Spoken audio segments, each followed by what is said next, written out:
there, Junior Rangers. I'm so happy to see you this morning. And who am I?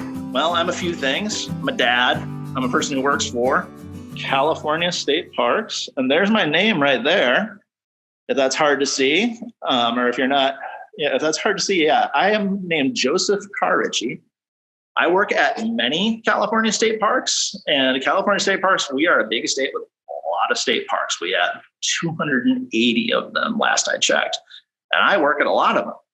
Today, I'm working at the park where I usually work, and it's a park called Seacliff State Beach. So let's take a moment to see what makes Seacliff just a little bit different from most beaches, because California has a lot of beaches, right? So here's me. Here's my window. And right away, you notice there's something a little bit different about our beach, don't you? Let's flip the camera around so we can give you a really good look. So Seacliff State Beach, we have the kind of things that people look for when they want to visit outside. We got some nice big trees here. We have a cliff and we have a sea. So it's Sea Cliff. Sea Cliff. Now, that's great, but a lot of beaches in California have, all of them have an ocean and a lot of them have cliffs. And some of them have even fancier names than we do. Seacliff is nice. Hey, guy. But that spot out there in the fog, that's called Pleasure Point. Doesn't that sound fun? Well, people had an idea. They wanted people to come visit Seacliff Beach over 90 years ago, almost 100 years ago. They wanted people to start visiting this place. And they wanted to do something to make Seacliff a little bit different. And this was kind of what they arrived at. Now that funny thing out there is going to get its own Junior Ranger show later this month. But today we'll have to give you the quick version. For today, we're going to focus on who lives out there. So that thing out there is called the SS Palo Alto. And we like to say it is a sanctuary in a sea of sand. So if you haven't heard that word sanctuary before, that means safe place. So it's a safe place in a sea of sand. So underneath the water around here, you can see we have a lot of sand. And then we have this strange structure here called a pier. That's a lifeguard tower over there on your left. And then an even stranger structure out at the end. So this is, maybe you can tell, it's a sunken ship. From here, it'd be really hard to tell, but that is made of concrete, the same thing that most sidewalks are made of. So think about sidewalks and imagine something like that trying to float. Guess what? We will also cover that in a different Junior Ranger program later this month. How can something made of concrete float? The short answer is anything can float if you keep it from leaking and you make it the right shape. But building a ship out of concrete, some people thought that was crazy. Well, crazy like a fox, it totally works. So we like to say that our sunken ship here, try to hold steady. I do have a tripod that I'm going to use later. The sunken ship at Seacliff supports some surprising sea creatures, and we're going to get to know them today. So we got into why we even have a ship. You remember it was trying to get people to visit. All right, so there's our sanctuary in a sea of sand. Our sunken ship supports some surprising sea creatures. Let's have a look at you. Hello again. So remember, they brought that ship here and they sunk it because they didn't want it to go anywhere. They wanted people to come to Seacliff to see it. And this was, again, almost 100 years ago that people did this. And did people come to visit? People came to visit for a little while. They thought maybe, we'll have a bunch of parties out there. We'll have bands playing, people fish off of it. You don't see any people out there right now. Turns out sinking the ship wasn't a great idea if you wanted people to go there. Because when you sink a ship, it doesn't go up and down with the waves. It just gets ground into the ocean. How many waves have you seen while we've been even talking today? Look at that. There's another one. Even the little waves are damaging the ship. So it wasn't there on the ocean floor for very long before it got damaged. As much fun as people were having out there, it just couldn't last. The idea didn't quite work the way they had hoped. So then, because it was sunk, they couldn't make it go anywhere. It was stuck. All right, well, and it's on our brand new state beach. What do we do? Well, it turns out for a lot of people, this did turn out to be the thing that makes Seacliff State Beach special. It's just not what anybody planned on. It's not the humans that like it so much as the things that live on it. Let's have a look at them again. So this time we'll zoom way in. You might hear a little tap when I touch the window. If you look at the ship, and I know it's really grainy because we're zoomed in, but look at all those flying creatures and swimming creatures. The ship is covered in animals. Every flat spot on the ship has somebody on it right now. And by somebody, I mean birds. 2 different types of animals really like the ship. Birds like the ship, and invertebrates like the ship. And if you don't know what an invertebrate is, we'll get into that when we meet some of them. So why do things only live on the ship? I'm going to take you, as best I can, way above Monterey Bay and underneath Monterey Bay using tools at my disposal here in the Seacliff Visitor Center, which we hope to open for you soon. So remember, we were going to go look above the bay and under the bay. If you got a little bit of imagination, this works really well. So put your imagination on, turn it on. I like to use my left ear. All right. We've all got our imaginations engaged. Let's go through the visitor center. Woo! And we're going to look at what's called a model. It's a 3-dimensional model. Diorama is another word you might have heard. Let's see here. So we're going to probe the depths of Monterey Bay. So here's a map like maybe you've seen before. Our part of the Pacific Ocean, so that's all the big blue out there when we were looking before, and there's lots of things that live in all kinds of different places around the ocean. We use amazing machines to get into and under and above the ocean. Our part of the ocean is called Monterey Bay. Monterey Bay is named for the city at its south end. And you see how it's all, where we are. See how it's all like kind of jaggedy and pointy here? Monterey is built on a rocky peninsula, it's called. And a peninsula is a bit of land that sticks out into water. So the Monterey Peninsula is rocky, and our map is kind of too far out. This is like looking down from an airplane for us to see the tiny, tiny little rocks and islands all around the rocky Monterey Peninsula. At the other end of Monterey Bay, you see it's really smooth in the middle, almost a perfect curve. There's a city called Santa Cruz. You can see Santa Cruz also has kind of jaggedy stuff. So Santa Cruz has a lot of rocky shore and some offshore rocks or very small islands as well. We are at the start of that curvy part of the bay. And here's kind of what it looks like from the ocean. So imagine you're in a boat now. We're up on top of the mast looking out. There's Santa Cruz, and there's all the Santa Cruz Mountains.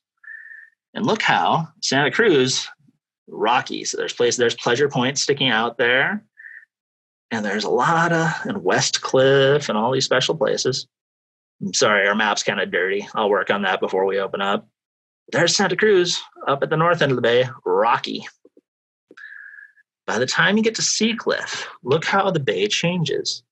If you're driving in a car and there's no traffic, it takes, 40 minutes or more to drive from Santa Cruz all the way to Monterey. And that's how far you have to go before you see much in the way of rocks and islands. The middle of Monterey Bay is not quite so flat as it looks, but it's all the hills that you have are what are called dunes, big hills made of sand, not as big as the mountains that you see at either end of the bay. And so when we talk about a sea of sand, most of the places on shore an animal can live are sandy. One thing I wanted to tell you, if you were here with me last time, most birds, even if they love the water, like pelicans and some of the other birds we'll get to know, they still have to have somewhere to rest. They can't do that on sand, and they can't do that in the open water. The only bird that we see around here very often, and it's getting to be the time of year when we might see them, is the sooty shearwater. There they are, picture of them out in the ocean. If you tuned in last time, you might have seen a video. This is a bird that does rest on the open ocean. because it flies all the way across it the long way. But most birds, they need to rest on a high, dry spot every day. They're not going to find that in the middle of Monterey Bay. All they have are the sandy parts of the bay.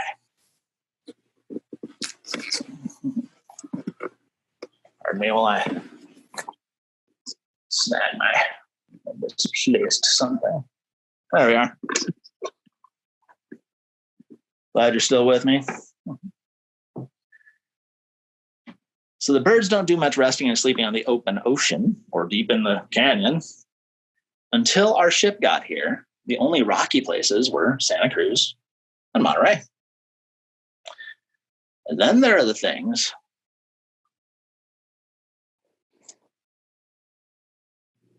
that need to actually live on the ship itself. They don't just rest on it and make nests on it. They are stuck to it. Remember when I said some visitors stick around?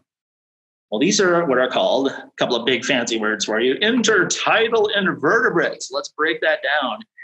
Inter, when you hear that part of word, means between. Tidal means the tides. The ocean goes up and down. The whole top of the ocean rises up and down twice a day. And so sometimes the ocean is a little higher and sometimes it's a little lower. These animals live in the intertidal zone. And you can see the intertidal zone at Seacliff really easily by looking at our ship.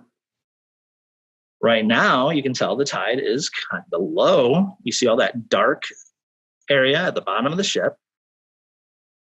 That'll be underwater during high tide. So right now the tide is kind of low, and there are many animals that if I had a better camera, I could get a little closer, I could show you the ones actually living on it. But they live in that band where the water goes up and down every day between the waves and between the tides. So that's what intertidal means, is between the tides. And then invertebrates means they have no backbone. So if you take your hand, go find the middle of your back, you'll find there's kind of a little spot you can kind of stick your fingers into almost, not like into your body. No, just like a little spot that goes in a bit further than the rest. And under there, you'll feel a line of bones. And maybe if you got a really bony back, maybe you can feel each one. You have a backbone. That makes you different from almost every animal on the planet. Way over 90% of animals do not have backbones. They are invertebrates. Most animals are like this. And we have them on land too. Every bug you've ever seen is an invertebrate. But in the ocean, sometimes they really surprise us because we don't usually live in the ocean, do we? So intertidal invertebrates live, a lot of them, sticking to the ship. They can move, all the ones that we see. This one can even swim. But usually they spend their whole life kind of stuck to one spot. We're going to watch some of them eat in a little bit, but let's get to know them first.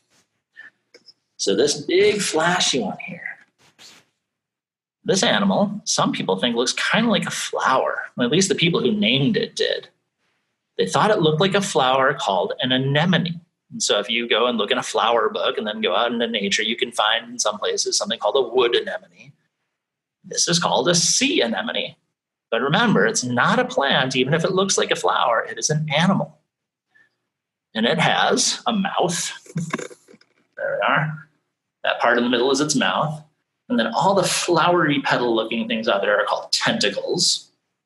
They use their tentacles to catch and they sting and stick to and catch whatever animals they can sting. If you touch one, you might feel like kind of a funny buzz, but it wouldn't actually hurt you. And it'll try to eat you, but you're too big.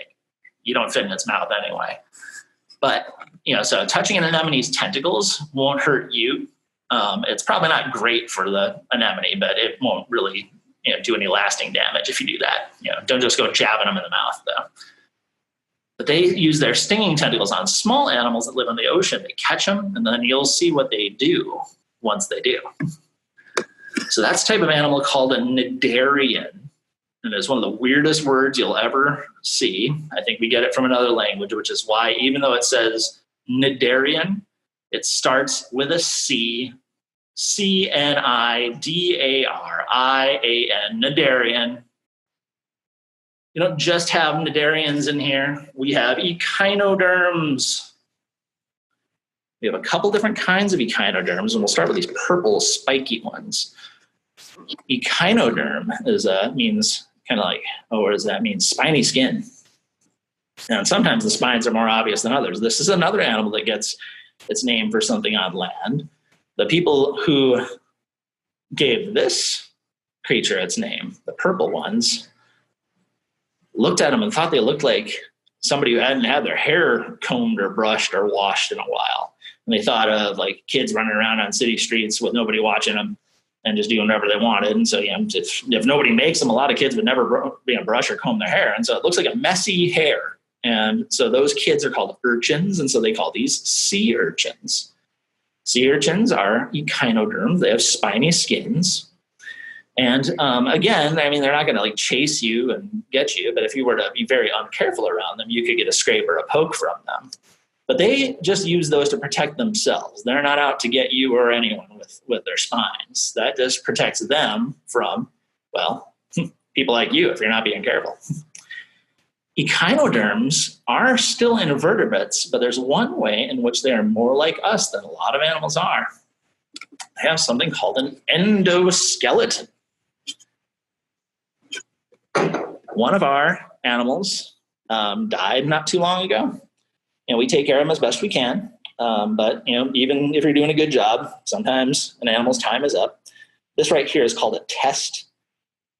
It's an endoskeleton. Endo means inside, and skeleton means skeleton, a bunch of bones that stick together. So your endoskeleton is on the inside, like we have. We're going to meet an animal that has an exoskeleton in a moment. But there's the sea urchin test. That's what happens after they die. We're going to meet another echinoderm. Where's our echinoderm here? I have a few. So we've met sea anemones. You see one in the background there. We've met sea urchins. You see another one of those in the background as well. But right in the front, that big pink thing, some people will want to say starfish. But as you may have figured out by now, fish are animals like us. They are vertebrates. They do have backbones. If you ever think of a fish skeleton, you've seen one.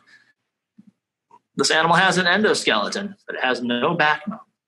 We call them sea stars. So we have sea urchins, sea anemones, sea stars. Now, we don't have many stars that live on land. We don't have many stars that live at all, but you can see they do come in a lovely star shape. Here in our aquarium, and we have this aquarium here to show people what lives on the ship because you can't go out on the ship anymore. They can have many points on them or rays. This one has 5. Where are we? 1, 2, 3, 4, 5. Some have more than 20. But all the ones in our tank, we have 5 stars and they have 5 rays each. So it's an echinoderm too. You can't really see any part of its skeleton right now, but it's in there. If you ever touch a sea star, and they're one of the safest animals to touch there is, you can feel how hard they are on the inside. So now that we've gotten to know some of our animals that live on the ship, these things can't just live on the sand. I mean, we see sand here, but what are they attached to? The urchin is on the rocks. The anemones are on the rocks. The stars are on the rocks, or in the case of this one, the glass of the aquarium.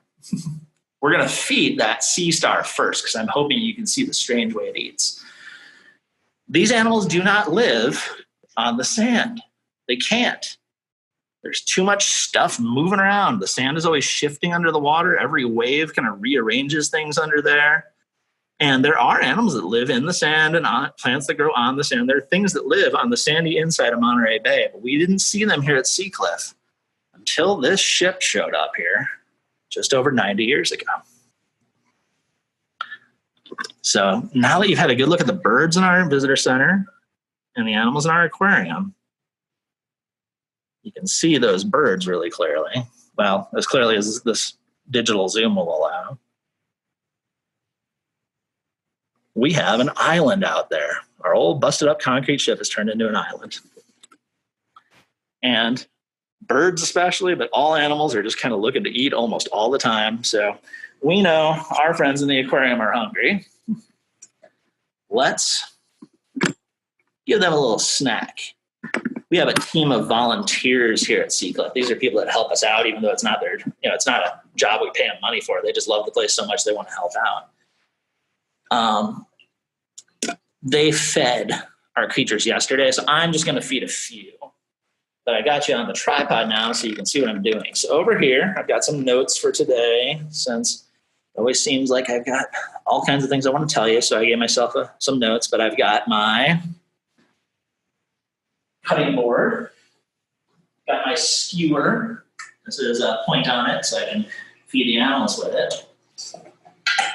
You have a knife. It is very sharp. I'm going to use this to cut up the food that we're giving the animals as an extra special treat today for them and for us. So what do they eat?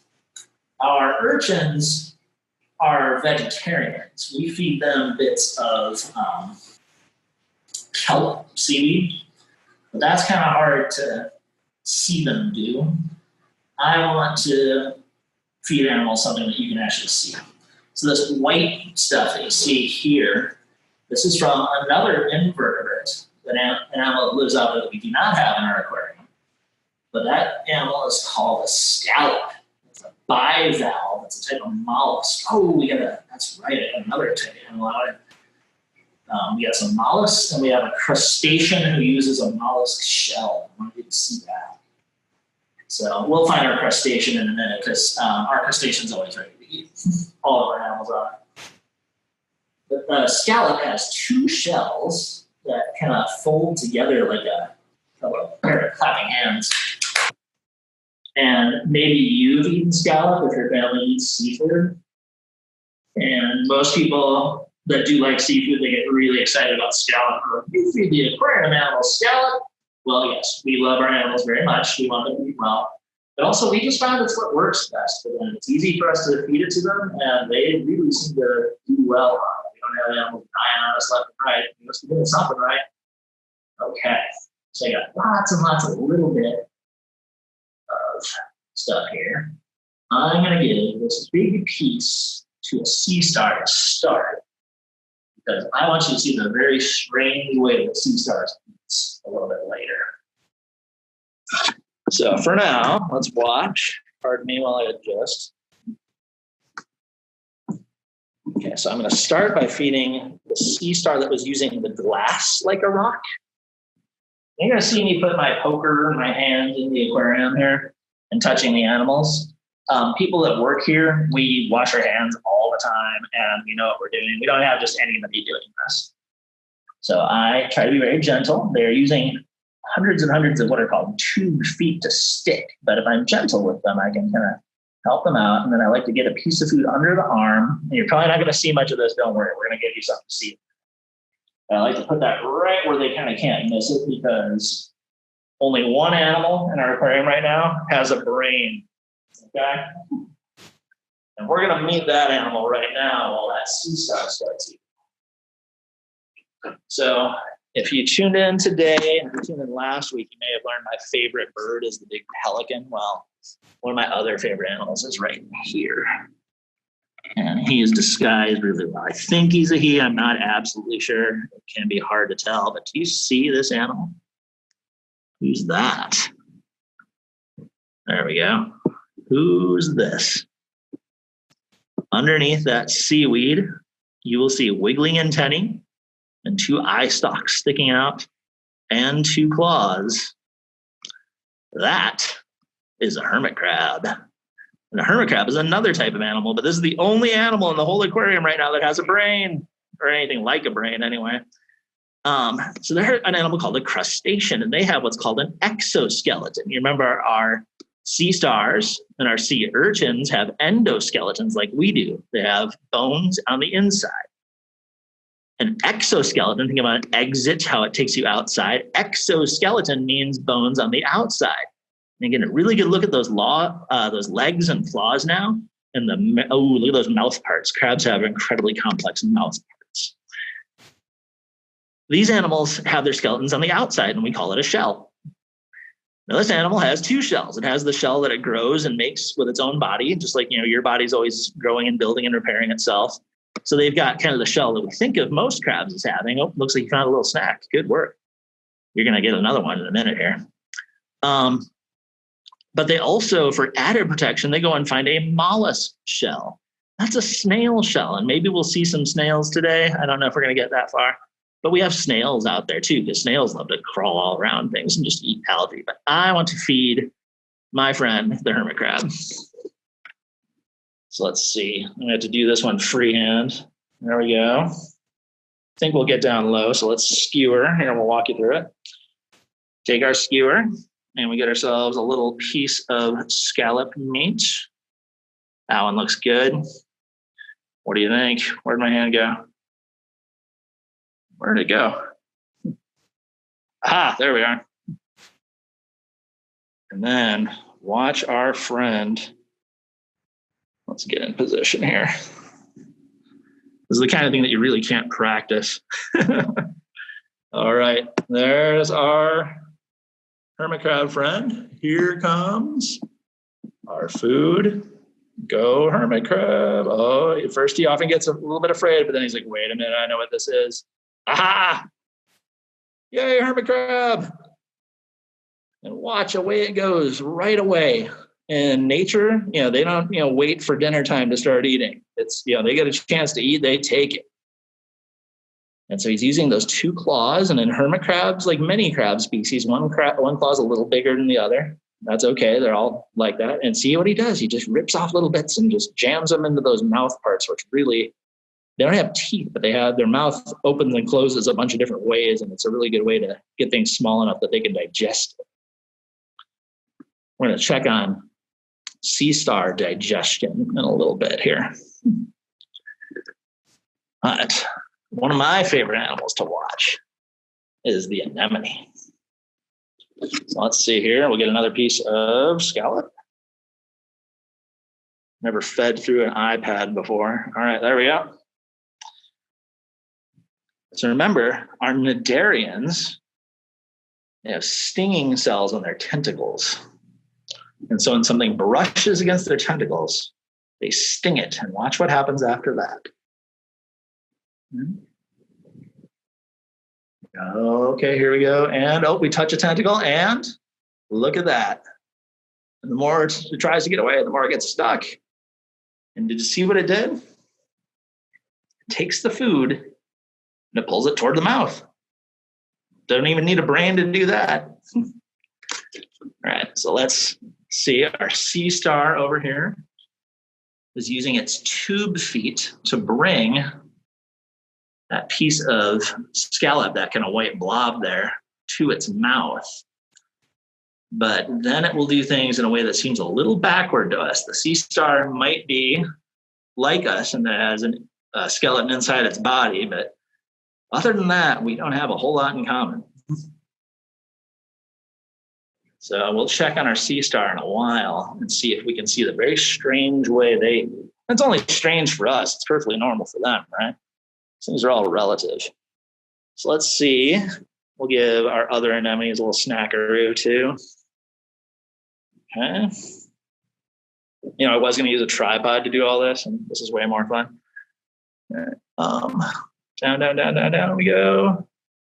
Which tentacle will get it? Nobody knows. Oh, look at that. Get it. It got it.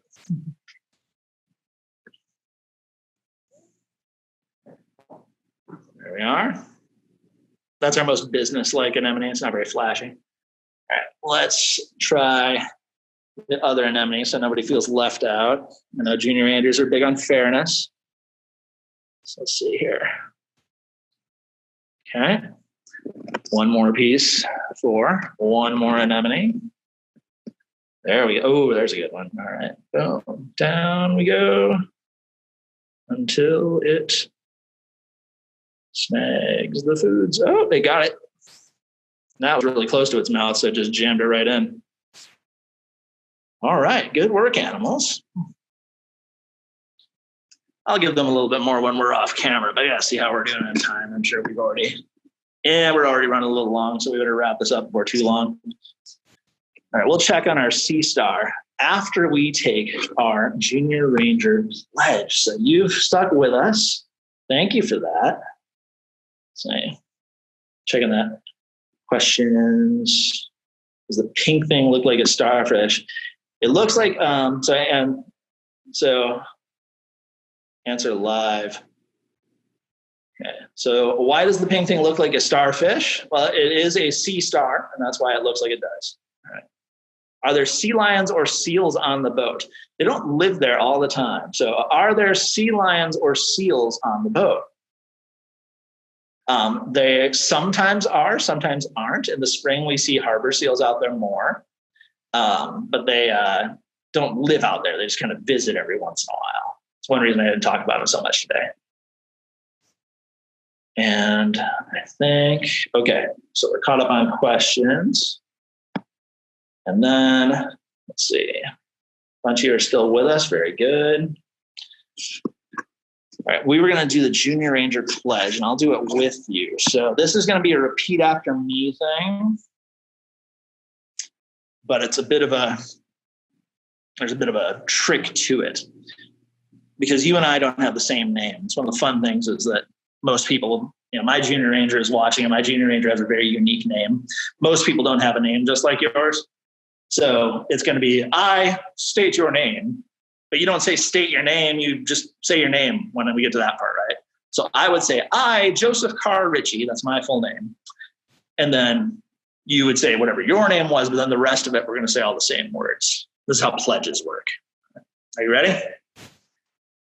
We'll get our friends in there to watch us. Okay. There we are. I, Joseph Carr Ritchie, I'm a graduated Junior Ranger. Da-da-da. You following along? I, Joseph Carr Ritchie, promise to treat the earth and all living things with care and respect. Be careful of what I do and how it affects others, and learn about the importance of nature and our heritage. So I'll try that one more time. I went kind of fast. I, state your name, promise to treat the earth and all living things with care and respect. Be careful of what I do and how it affects others, and learn about the importance of nature and our heritage, the things that belong to all of us. All right. So we are going to check in with our Sea Star before we go, but I want to let you know you have earned a digital badge stamp to show you've completed the program.